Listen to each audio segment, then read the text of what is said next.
Hello mga Mars! Ito naman yung paraan ko ng pagluluto sa aking paninda na pork hamonado. At ito yung naluto na pork hamonado. Naka-display na nga sa aming kainan.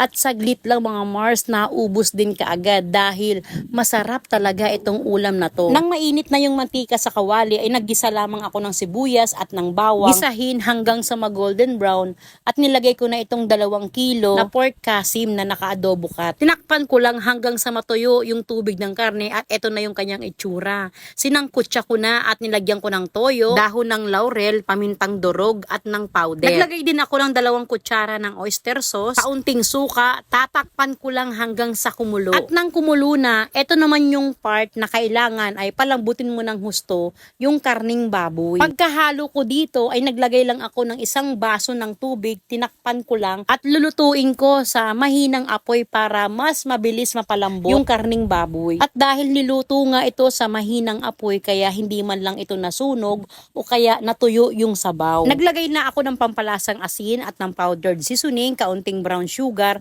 at yung sabaw ng pinya. Niluto ko pa siya ng mga 2 minuto bago ko nilagay itong pinya. Hinalo ko lang tapos ready to serve na itong pork hamonado. Ganun lang kasimple pero napakasarap na ulam. Salamat! Follow for more. God bless!